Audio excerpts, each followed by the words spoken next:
여러분, 오늘 소개할 이야기는 단순한 판타지가 아닙니다. 도성에서 추방된 무녀와 인간의 몸에 깃든 이무기가 함께 떠나는 여정.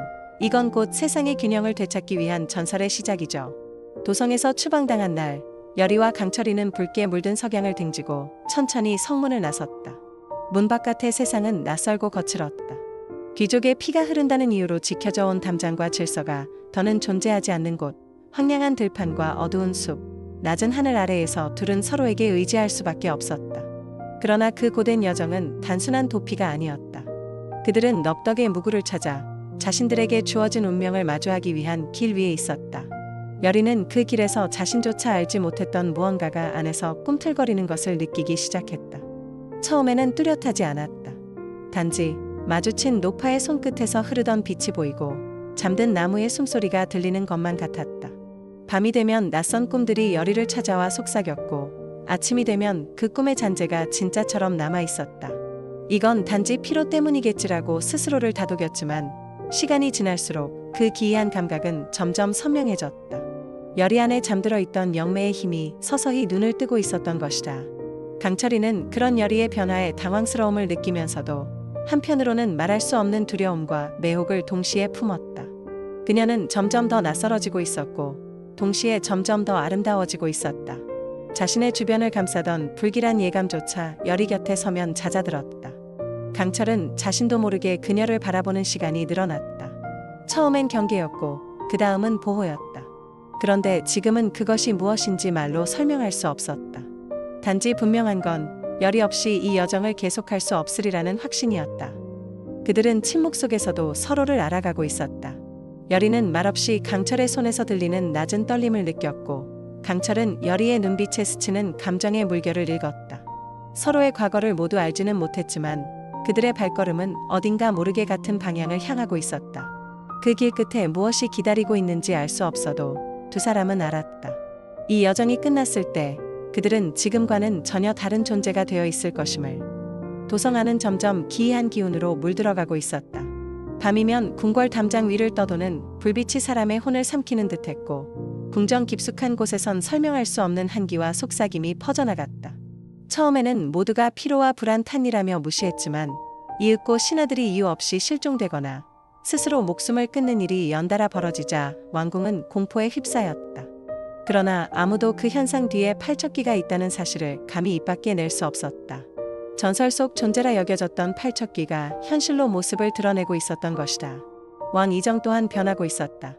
명석하고 단호했던 그의 눈빛은 어느 순간부터 흐릿해졌고 회의 중에도 종종 먼 허공을 응시하며 혼잣말을 중얼거렸다. 그는 더 이상 자신의 뜻으로 나라를 이끄는 왕이 아니었다.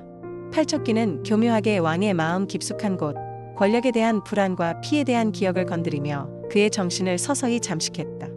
왕은 점점 인형처럼 되어갔고 그의 명령은 부조리하고 잔혹해졌다. 신하들조차 더는 그에게 충성을 맹세할 수 없을 만큼 도성은 음산하고 부패한 공간으로 변해버렸다. 왕궁 바깥의 백성들도 불안에 휩싸이긴 마찬가지였다. 사람들은 밤마다 괴상한 형체를 본다며 불을 끄지 못했고 아이들은 이유 없이 병을 앓거나 혼잣말을 했다. 도성은 눈에 보이지 않는 무언가에 의해 천천히 무너지고 있었다. 사람들의 마음속에 스며든 공포와 불신, 그리고 절망은 팔척기에게 힘을 주는 연료가 되었고 그는 점점 더 강력한 존재로 다시 태어나고 있었다. 그런 상황 속에서 여리와 강철이의 부재는 더욱 뼈아프게 느껴졌다. 백성들 사이에서는 무녀가 도성을 버렸다는 소문까지 퍼졌고 반대로 그녀만이 팔척기를 다시 봉인할 수 있다는 희망도 속삭여졌다. 혼란과 절망의 중심에서 누군가는 그들을 기다리고 있었고 누군가는 이미 그들에게서 등을 돌리고 있었다. 그러나 분명한 것은 도성이 팔척기에 완전히 삼켜지기 전에 누군가 반드시 그 흐름을 끊어야 한다는 점이었다. 여리와 강철이는 넙덕의 무구를 찾아 고대 무녀들의 성지로 향했다. 수많은 전쟁과 세월의 풍파 속에서도 기이하게 보존된 무구는 손에 닿는 순간 여리의 몸속에 고요히 잠들어 있던 영매의 힘을 일깨웠다. 그녀의 눈앞에는 이전 시대 무녀들의 기억이 파노라마처럼 펼쳐졌고 그들의 고통과 결단, 희생과 깨달음이 생생하게 그녀의 몸을 통과해 흘러갔다. 여리는 그 기억 속에서 팔척기를 봉인한 방식뿐만 아니라 그들이 왜 그런 선택을 할 수밖에 없었는지를 온몸으로 느꼈다. 그 순간 그녀는 비로소 자신이 단순한 도구가 아닌 선택받은 자라는 사실을 깨닫게 된다. 하지만 그러한 깨달음은 곧 커다란 부담으로 다가왔다. 여리는 자신이 떠안게 될 운명을 알게 되었고 그 무게에 짓눌리지 않으려 애썼다. 그녀의 마음은 흔들렸지만 곁에서 지켜보던 강철이의 존재가 그녀를 다시 붙들어 세웠다. 강철이는 여리의 눈빛이 깊어지고 있다는 걸 느꼈고 그녀의 손이 떨리는 것을 볼 때마다 자신도 모르게 그녀의 고통을 함께 느꼈다. 그는 여리가 과거 무녀들과 같은 희생을 하게 되진 않을까 두려웠고 그래서 더욱 그녀를 지키고 싶다는 감정을 키워갔다. 한편 강철이 역시 내면의 혼란에 휘말리고 있었다. 윤갑의 육신에 깃든 그는 인간과 이무기 사이의 경계에서 끝없는 갈등을 겪고 있었다. 이무기의 본능은 날이 갈수록 강해졌고 인간으로서의 자아는 점점 흐려져 갔다. 하지만 여리를 향한 감정만큼은 그의 인간성 그 자체였다. 강철이는 그것을 놓치지 않기 위해 자신을 끊임없이 다잡았고 여리를 지키겠다는 다짐은 그의 존재 이유가 되었다. 그런 다짐 속에서 그는 이무기의 힘이 아닌 인간으로서의 의지로 여리를 돕겠다고 결심한다. 그들은 그렇게 서로의 불완전함을 마주하면서도 그 안에서 위안을 찾았다. 여리는 강철이를 통해 흔들리지 않는 중심을 얻었고 강철이는 여리를 통해 자신의 존재 이유를 찾았다. 두 사람은 단순히 동행자가 아닌 서로의 운명을 함께 이끌어갈 동반자가 되어가고 있었다. 그들이 손을 맞잡은 순간 비로소 그들의 여정은 희망이란 이름을 가지게 되었다. 팔척귀의 기운은 점점 더 거세져 세상을 짓누르고 있었다. 도성에는 짙은 안개가 들이닥쳤고 백성들은 이유 모를 악몽과 병증에 시달렸다. 왕 이정마저 팔척귀의 속삭임에 정신을 잠식당해 왕권은 이름뿐인 껍데기로 전락했다. 그런 혼란 속에서도 여리와 강철이는 멈추지 않았다. 여리는 무녀들의 기억과 넙덕의 무구에서 얻은 단서들을 조합해 봉인을 다시 가동할 수 있는 진혼의 의식을 준비했다. 그 의식에는 그녀의 생명력 일부를 담보로 삼아야 했고 여리는 그 사실을 알고도 물러서지 않았다. 강철이 또한 내면의 이무기와의 싸움에서 마지막 시험을 맞이했다. 그는 오랜 세월 억눌렀던 본능을 완전히 받아들이기로 결심했다. 다만 그것을 힘으로 삼되 지배당하지 않기로 스스로에게 맹세했다. 그는 윤갑의 기억 속에서 인간이 느끼는 공포, 사랑, 책임의 감정을 배웠고 그것이 진정한 인간이라는 것을 체득했다. 이무기로서의 강함이 아닌 인간으로서의 약함을 끌어안는 용기가 그에게 찾아온 것이다. 결전을 하루 앞두고 두 사람은 오래된 사원의 옥상에서 마주섰다. 검은 하늘 아래서 여리는 강철이에게 말했다. 당신이 없었더라면 나는 끝까지 무서웠을 거예요. 강철이는 조용히 고개를 끄덕이며 그녀의 손을 잡았다. 나도 마찬가지였어. 널 지키고 싶단 마음이 내가 누군지를 잊지 않게 해줬거든. 그날 밤 두 사람은 각자의 방식으로 마지막 준비를 마쳤다.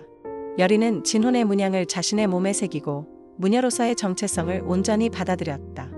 강철이는 윤갑의 칼을 손에 쥐고 인간과 이무기의 힘을 하나로 아우르는 기술을 완성했다.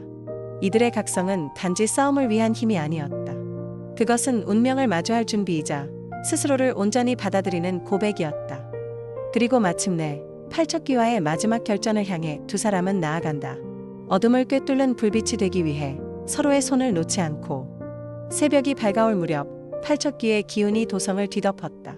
왕궁의 하늘은 갈라졌고 검은 안개 속에서 들려오는 수많은 울음소리는 망자들의 한이 응축된 것이었다. 여리와 강철이는 마지막 의식을 거행하기 위해 폐허가 된 구궁의 중심으로 향했다. 그곳은 과거 수백 년 전 무녀들이 팔척귀를 봉인했던 자리였다.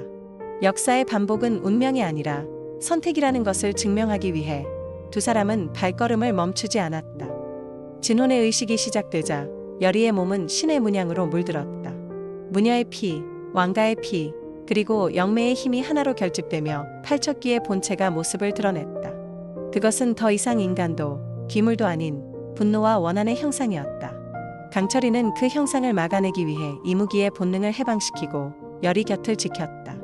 수천 겹의 검은 손이 여리를 향해 뻗을 때마다 강철이는 자신의 몸으로 그 손길을 막았다. 그의 피는 땅에 스며들었지만 두 눈은 끝까지 여리만을 바라봤다.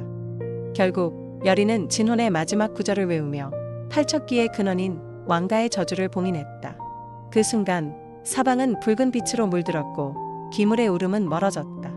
고요 속에서 여리는 무너지듯 쓰러졌고 강철이는 그녀를 부드럽게 안았다. 끝났어, 여리야. 넌 해냈어. 하지만 여리와 강철이의 싸움은 끝나지 않았다. 팔척기의 음모는 아직 완전히 드러나지 않았고 왕가의 숨겨진 비밀은 여전히 미궁에 빠져 있었다. 그들이 앞으로 마주할 새로운 시련은 더욱 강력하고 위험할 것이다. 여리와 강철이가 어떤 방식으로든 그 음모를 풀어갈지, 그리고 그들을 기다리는 진정한 운명은 무엇일지 여러분은 이미 준비되셨나요? 다음 화에서는 그들의 이야기가 어떻게 전개될지, 그 비밀이 풀리기까지의 치열한 싸움이 펼쳐집니다. 그들의 운명을 함께 따라가며 새로운 전설이 시작될 준비가 되셨다면 다음 이야기도 놓치지 마세요.